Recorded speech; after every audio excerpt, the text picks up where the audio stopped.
आज magnetic effect के बार्ट-सेविट law topic पे क्वेश्चंस करेंगे। कुछ बेसिक से स्टार्ट करेंगे, धीरे धीरे उसको अच्छे लेवल तक लेके जाएंगे। तो मेरी क्लासेस चल रही हैं ऑनलाइन। अगर आपको कंप्लीट सब्जेक्ट पढ़ना है, बार्ट-सेविट लॉ का डिटेल या कोई भी चैप्टर, हर कोई चैप्टर, तो ऑनलाइन क्लासेस मेरी ज्वाइन करें। तो स्टार्ट करते हैं अभी बार्ट-सेविट लॉ। तो Biot-Savart law magnetic effect, moving charges and magnetism का पार्ट है, चैप्टर नंबर 4 का एनसीईआरटी बुक के हिसाब से।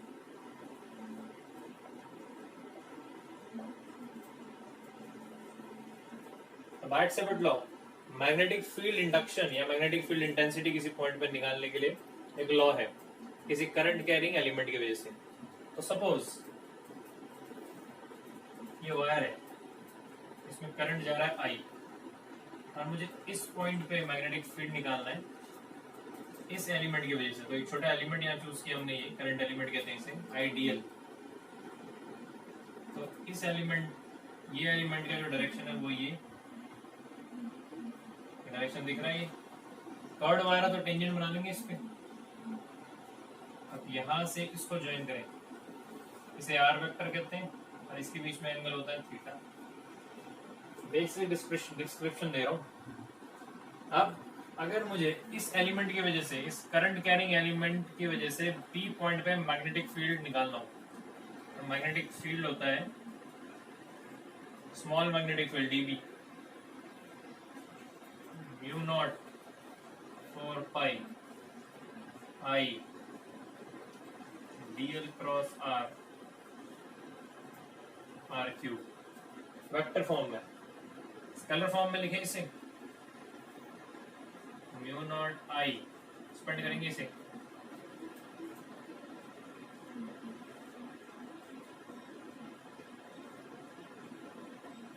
तो डी भी आ जाएगा mu naught by 4 pi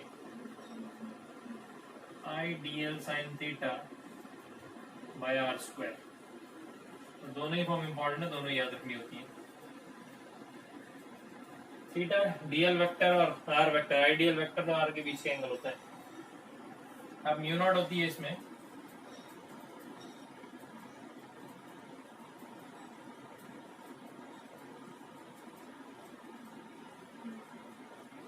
permeability of free space, और म्यू नॉट बाय 4 पाई का जो वैल्यू है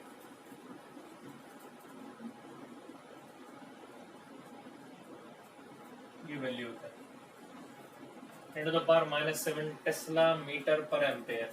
ये जो बी है मैग्नेटिक फील्ड इंटेंसिटी, इसका जो ऐसा यूनिट है वो होता है टेस्ला, जिसे हम टी कहते हैं, या वेबर पर मीटर स्क्वायर। एक स्मॉलर यूनिट भी होती है गॉस, तो एक गॉस में 1 गॉस 10⁻⁻4 टेस्ला।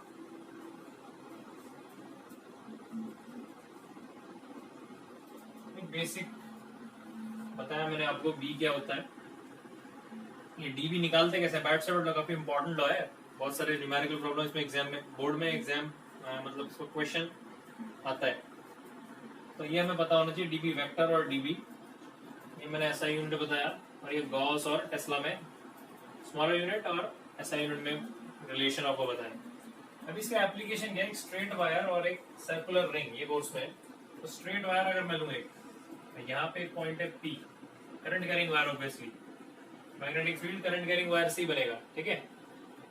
तो और इसके अपर पॉइंट और लोअर पॉइंट को ज्वाइन करूं यहाँ पे जैसे, और यहाँ से ये इस पॉइंट से ये परपेंडिकुलर डिस्टेंस यहाँ तक का देखो, सपोज ये डी डिस्टेंस है, और ये एंगल θ1 बना रहा है, ये एंगल θ2। तो मैग्नेटिक फील्ड जो पी पॉइंट पे बनेगा वो होगा mu naught by 4 pi, mu naught 4 pi D sine θ1 plus sine θ2। Okay, mu naught I upon 4 pi D sine θ1 plus sine θ2। अगर ये वायर में इनफाइनाइट वायर ले लूं, एक इनफाइनाइट वायर ले लूं और पॉइंट यहाँ पे पी हो, तो ये पॉइंट यहाँ से अगर मैं ज्वाइन करूं तो 90 डिग्री और ये 90 डिग्री, तो साइन 90 प्लस साइन 90, 1 प्लस 1 2, तो बी इनफाइनाइट आ जाएगा इनफाइनाइट वायर से mu naught I upon 2 pi D अगर सेमी इनफाइनाइट वायर लें तो सेमी इनफाइनाइट वायर होती है, ये ऊपर तक इंफिनिटी तक जा रही है और यहाँ से पॉइंट ये लेना है पी, करंट जा रहा है आई, इस पे बी सेमी इनफाइनाइट तो mu naught I upon 4 pi D. कैसे आ रहा है पता लग जाएगा आपको। यहाँ पे साइन को इसमें 0 पुट करेंगे, साइन थीटा 0 और थीटा टू 90 तो 0, साइन 0 0, साइन 90 1 तो 0 plus 1 1 mu naught I upon 4 pi D. Semi infinite के लिए ये फॉर्मूला याद रखना है और ये इसके लिए याद रखना है और ये जनरल एक्सप्रेशन भी याद रखना है। डायरेक्ट क्वेश्चन आते हैं इस पे और ये तो है ही। अब एक बात, डायरेक्शन कैसे निकालेंगे? तो डायरेक्शन कैसे निकाली जाती है? अगर ये पॉइंट, ये दो पॉइंट एक तरह से करंट कैरिंग एलिमेंट ऐसे है, ये लाइन और ये, तो यहाँ पे हमें क्रॉस प्रोडक्ट को लगाना आना चाहिए। तो क्रॉस प्रोडक्ट से एक चीज पता चल रही है यहाँ पे कि ये जो dB है, ये dB परपेंडिकुलर है dl के यानी आइडियल वेक्टर के और dB परपेंडिकुलर है r वेक्टर के, यानी जो dB है ये दोनों के परपेंडिकुलर। तो क्रॉस प्रोडक्ट डायरेक्शन निकालनी आनी चाहिए। राइट हैंड रूल लगा के dl क्रॉस r, ओके, तो dl नीचे होता तो dl क्रॉस r बोर्ड से बाहर, अभी बोर्ड के अंदर जाएगा। तो बोर्ड के अंदर जाता है जब इनटू द बोर्ड, तो उसको एक्सप्रेस करने के लिए हम क्या दिखाते हैं? जब बोर्ड से बाहर आता है तो इस तरीके से एरो, तीर को याद रखेंगे। तो अगर तीर बोर्ड से बाहर आ रहा है एरो तो ऐसा डॉट दिखता है out of the plane of paper, और अगर बोर्ड के अंदर जा रहा है तो क्रॉस, ये क्रॉस दिखेगा इस तरीके से। अब यहाँ पे कैसे निकालेंगे? तो right hand thumb rule use करेंगे, करंट की डायरेक्शन में थंब लगाएंगे और ऐसे फिंगर को कर्ल करेंगे। तो अगर पी पॉइंट पे निकालना है यहाँ से तो इनटू द बोर्ड, अगर पी पॉइंट यहाँ पे होता करंट ऊपर जा रहा है तो थंब ऊपर गया इनटू द बोर्ड, यहाँ से बोर्ड से बाहर आ रहा है। इन दोनों में भी सेम इसी तरीके से हम डायरेक्शन निकालेंगे। तो मैग्नीट्यूड ये और डायरेक्शन निकालेंगे राइट हैंड थंब रूल, और इस तरीके से करें तो क्रॉस प्रोडक्ट से डायरेक्शन आपको निकालनी आनी चाहिए। सर्कुलर रिंग की वजह से मैग्नेटिक फील्ड देखेंगे, उसके एक्सिस पे कोई पॉइंट है, जो भी infinite line, semi infinite line और किसी स्ट्रेट वायर में जो करंट कैरिंग वायर से हमने मैग्नेटिक फील्ड निकाला, उसका डेरिवेशन देखने के लिए ऑनलाइन क्लासेस मेरी ज्वाइन कर सकते हैं आप, तो डिस्क्रिप्शन उसके लिए चेक कर लेंगे। अभी फिलहाल मैं सर्कुलर रिंग का आपको एक्सप्रेशन बता रहा हूँ सीधे, और उस पर फिर एप्लीकेशन बेस्ड क्वेश्चंस और न्यूमेरिकल। तो एक सर्कुलर रिंग है, तो इस तरीके की रिंग है, उसमें करंट जा रहा है। तो करंट कैरिंग सर्कुलर रिंग के एक्सिस पे, यानी यहाँ से सेंटर से एक लाइन ऐसे करी जो क्रॉस करती हुई गई इसको, तो कहीं पे उसके एक पॉइंट पे हम उसकी वजह से मैग्नेटिक फील्ड जो है निकालने वाले हैं। तो उसका एक्सप्रेशन मैं आपको बताऊंगा, तो देखते हैं।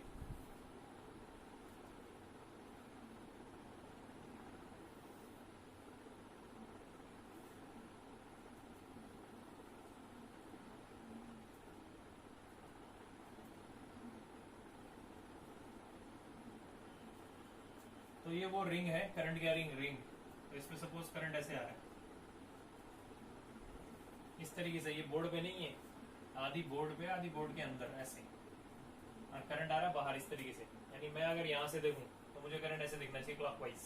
अब इसके एक्सिस का है, सेंटर से एक लाइन अगर मैं ऐसे ज्वाइन करूँ यहाँ, इससे यहाँ पे, तो इधर एक पॉइंट या इधर एक पॉइंट, तो उस पर हमें मैग्नेटिक फील्ड निकालना है। तो यहाँ से इसके सेंटर से ये लाइन ज्वाइन करूँ मैं, पी पॉइंट पे मैग्नेटिक फील्ड निकालना है मुझे, और इसका जो रेडियस है आर है, और इस पी पॉइंट से यहाँ तक का डिस्टेंस है एक्स। तो मुझे इससे मैग्नेटिक फील्ड निकालना है पी पॉइंट पे। तो उसका जो वैल्यू होता है म्यू नॉट आई स्क्वायर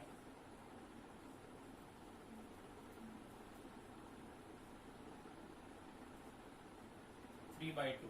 ओके, अब ये सिंगल टर्न वाले वायर के लिए है। अगर सपोज इसमें एन टर्न्स आ जाए, मतलब अभी ये सिंगल टर्न है एक, अब इसी तरीके से 10 टर्न आ जाए, 20 टर्न, 100 टर्न, जितने भी, तो एन टर्न्स के लिए इसको एन से मल्टीप्लाई कर देंगे, क्योंकि सबका मैग्नेटिक फील्ड एक ही डायरेक्शन में एड अप होएगा।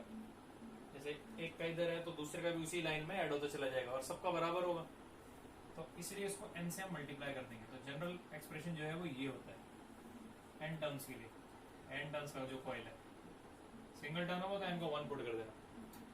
ये इस पॉइंट के लिए। अगर मैं 20 सेंटर पे निकालना चाहूँ इस वायर के, जब मैं 20 सेंटर पे निकालना चाहूंगा तो x वहां पे 0 होगा, ये सर्कल है, तो यहाँ पे एक पॉइंट है। अब इस x को मैं कर दे रहा हूँ 0 जब सेंटर पे आ रहा हूँ, तो 20 सेंटर निकालना तो x को आप 0 पुट करेंगे।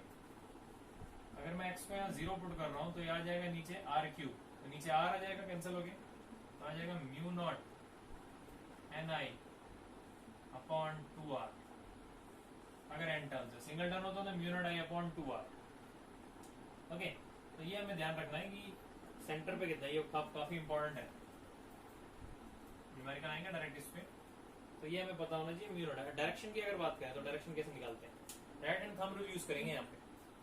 तो ये बोर्ड से बाहर आ रहा है इस तरीके से, तो ये रिंग हाफ बोर्ड के बाहर है, हाफ अंदर है। तो अगर मैं अपना हाथ इस तरह से फिंगर्स को कर्ल करूं करंट की डायरेक्शन में, ठीक है, थंब जो है वो भी करंट की डायरेक्शन में आता है, करंट की डायरेक्शन में रख के फिंगर्स कर्ल करते हैं मैग्नेटिक फील्ड के लिए, या फिंगर्स को कर्ल करें करंट की डायरेक्शन में और थंब से मैग्नेटिक फील्ड, दोनों तरीके से इसको अप्लाई कर सकते हैं।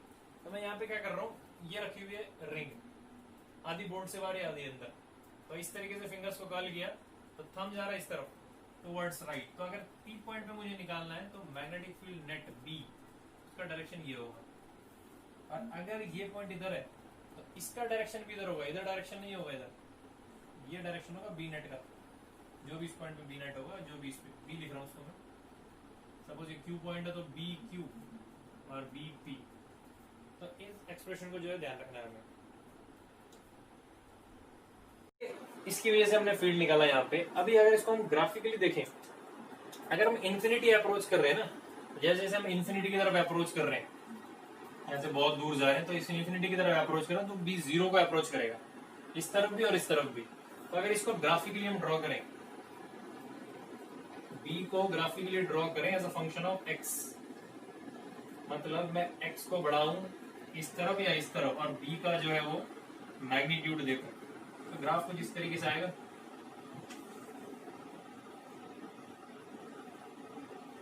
कुछ इस नेचर का होगा ग्राफ। जैसे आगे जा रहे हैं वैल्यू उसकी डिक्रीज हो रही है, और सेंटर पे जो वैल्यू है वो ये है mu not an I upon 2R। Okay,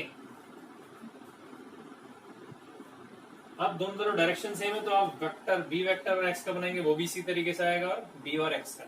अभी कंप्लीट सर्कल है तो कंप्लीट सर्कल के सेंटर पे ये फॉर्मूला है। अगर कंप्लीट सर्कल ना हो, उसका एक पार्ट हो, सेक्टर हो कुछ, जैसे सपोज ये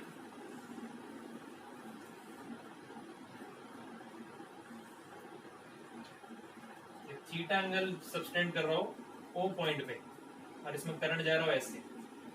अभी कंप्लीट सर्कल नहीं है, ये कंप्लीट सर्कल होता तो ऐसे होता। इस कंप्लीट सर्कल का एक पार्ट है इतना, तो करंट कैरिंग एलिमेंट है जो वो सर्कल, पूरे सर्कल का एक पार्ट, बस थीटा एंगल सब्सटेंड कर रहा है। पूरा सर्कल होता तो बीच में 360 एंगल बनाता, ये थीटा बना रहा है।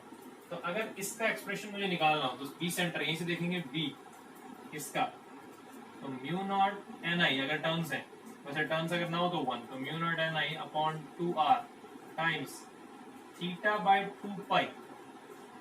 अगर ये थीटा रेडियन में हो और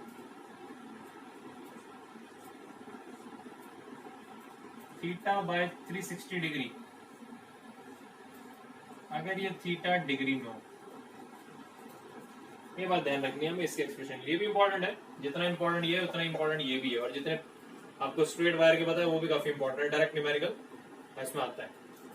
अब स्ट्रेट वायर के लिए उसको ग्राफिकली मैं रिप्रेजेंट करता हूँ आपको। वहां पे मैंने बी और डी का ग्राफ बनाया था, डिस्टेंस जो है मैंने वहां पे डी लिया था, तो B as a function of D हम उसका ग्राफ बना के देखते हैं। तो अगर स्ट्रेट वायर की बात करूं, करंट कैरिंग वायर ऑब्वियसली,